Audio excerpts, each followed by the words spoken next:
નમસ્કાર મિત્રો, અમારા નવા વિડીયોમાં આપ સૌનું હાર્દિક સ્વાગત છે।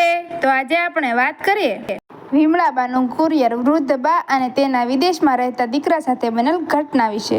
દર મહિને હું તારી સાથે ખોટી વાત કરાવીને ડોશીના પ્રાણ ધબકતા રાખું છું અને તેના દીકરાએ મોકલાવેલા ડોલર બેંકમાં જમા કરાવીને એની મરણ મૂડી ભેગી કરી દીધી છે। વિમળાબા, ઓ વિમળાબા, ઝટ બહાર આવો, તમારું કુરિયર આવી ગયું છે। મારે હજી બીજા ઘરે પણ કુરિયર આપવા જવાનું છે। હજી તો માંડ 2-4 ઘર ફર્યો છું। કાનજી કુરિયરવાળાએ બૂમ મારી।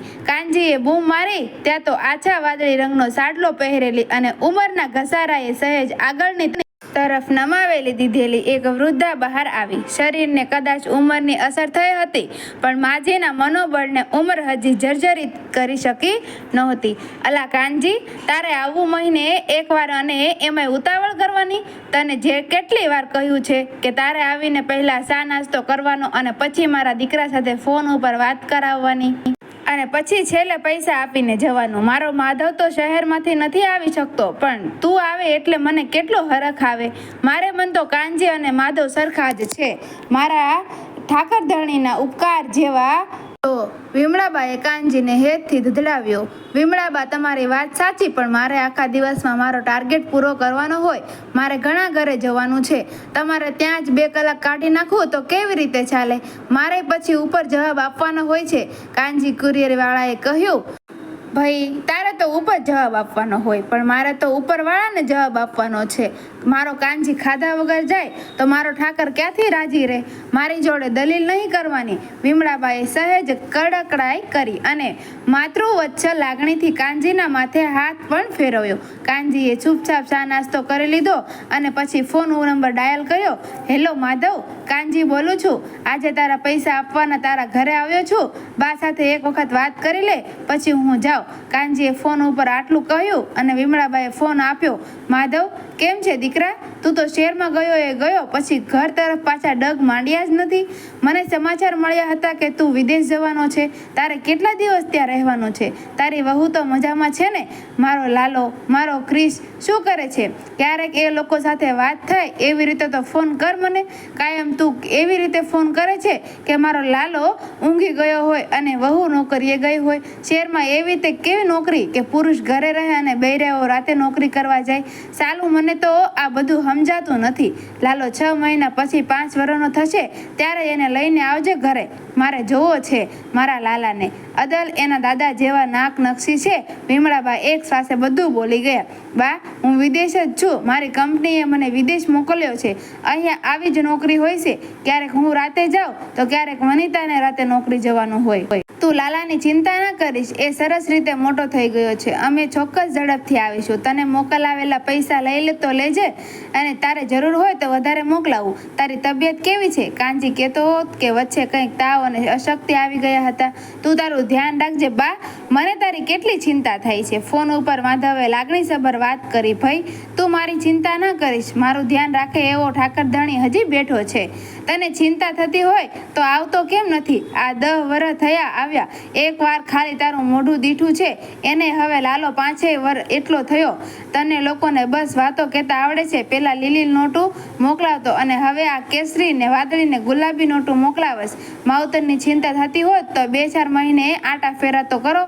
તારો વાંક નથી બેટા, આખી પેઢી આવી છે ભણીને ભાગી જનારી। આ તો મારા ઠાકરની દયા છે કે કાનજીને મોકલ્યો છે તો મહિને દી કોક માણ આવે છે।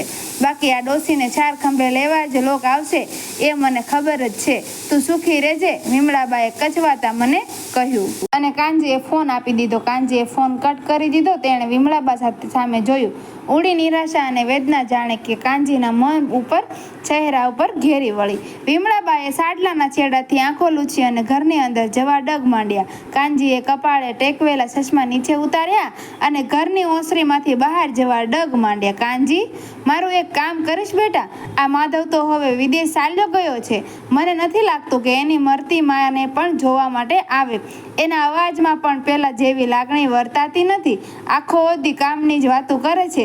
તું આ ગલીમાં આવતો જતો રહે છે અને તને કોક દી ખબર પડે કે આ ડોસી ઠાકરના ધામમાં જતી રહી છે તો મને અગ્નિ દેવા તું આવજે દીકરા।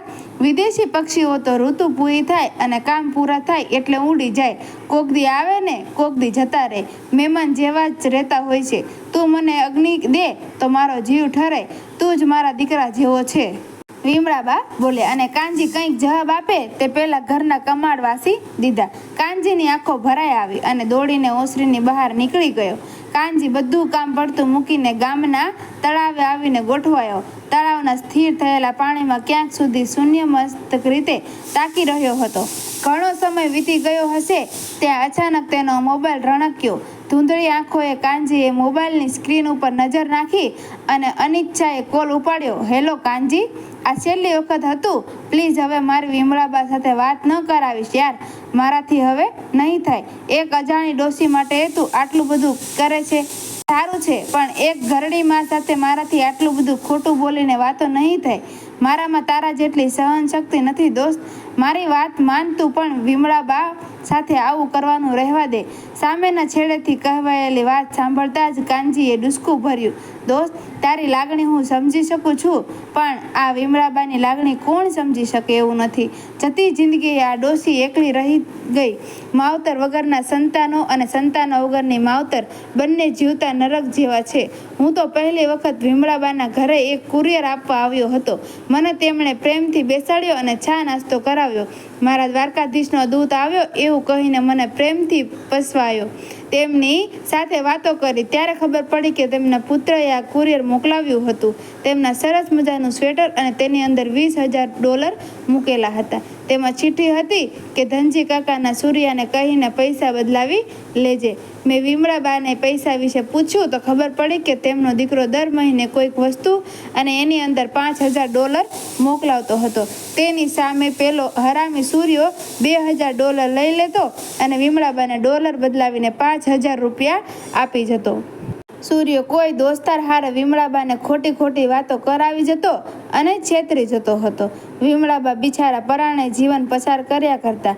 મેં ઘરના તપાસ કરી તો લગભગ $70,000થી વધારે ડોલર તો તેમણે કબાટમાં ભેગા કરી નાખ્યા હતા. ઈશ્વર કૃપા હશે કે પેલા હરામી સૂર્યને આ પૈસાની ખબર નહોતી પડી. મને ખબર છે માવતરની શું સ્થિતિ છે અને માવતર વગરના મારા જેવાઓની શું હાલત છે. હું ત્યારથી દર મહિને તારી સાથે વાત કરાવું છું અને વિમળાબાને જે પૈસા આવે છે તે બદલાવીને તેને આપું છું. પૈસા વધારે આવતા વિમળાબા ખુશ અને તેમને ખુશ જોઈને હું પણ ખુશ. તને ખબર છે જે પૈસા ભેગા થયા છે તેને મેં બદલાવીને વિમળાબાના ખાતામાં નખાવી દીધા છે. કનુ માસ્તરનો છોકરો બેંકમાં મેનેજર છે. તેની સાથે વાત કરીને મેં દર મહિને 10,000 વિમળાબા મળે એવી વ્યવસ્થા ગોઠવી છે. દર મહિને હું તારી સાથે ખોટી વાત કરાવીને ડોસીના પ્રાણ ધબકતા રાખું છું અને તેના દીકરાએ મોકલાવેલા ડોલર બેંકમાં જમા કરાવી અને તેની મરણ મૂડી ભેગી કરી દીધી છે. સૌથી મોટી વાત તો એ છે કે 6 મહિના પહેલાં માધવ, તેની પત્ની અને પુત્ર ભારત આવવાના હતા. એરપોર્ટ જતા સમયે તેમની કારનો મોટો અકસ્માત થયો અને ત્રણેય ત્યાં જ ગુજરી ગયા. માધવના એક દોસ્તારે કુરિયરમાં માધવની વસ્તુઓ અને તેના પૈસાની વિગતો મોકલી હતી. કનુ માસ્તરના છોકરાએ બધું જોઈ તપાસીને કહ્યું કે માધવે વિમળાબાઈના ખાતામાં $2 કરોડ જમા કરાવ્યા છે. હકીકતે માધવના અકસ્માતમાં મળેલું કન્વેક્શન હતું. આ બધું ખાતામાં આવ્યા પછી દર મહિને હું તારી સાથે ખોટી વાતો કરાવીને ડોસીને જીવતી રાખું છું. જો માધવના મોતની વાત કરીશ તો વિમળાબા તરત જ ઠાકરના ધામમાં જતા રહેશે. મારામાં આવી હિંમત નથી. તારાથી વાત થાય તો કરજે, બાકી હું બીજા કોઈ મિત્રને શોધી કાઢીશ. કાનજીએ વાત પૂરી કરી ફોન કટ કરી દીધો અને ફરી અશ્રુભીની આંખે તળાવના વિસ્તરણ વિમળોને તાકવા લાગ્યો. મિત્રો, વિડીયો ગમ્યો હોય તો વિડીયોને લાઇક કરજો, શેર કરજો અને આવા જ નવા વિડીયો જોવા માટે અમારી ચેનલને સબસ્ક્રાઈબ કરી દેજો. તમારું આ વિડીયો વિશે શું કહેવું છે કમેન્ટમાં જરૂરથી કહેજો. જય શ્રી કૃષ્ણ, રાધે રાધે, થેન્ક યુ.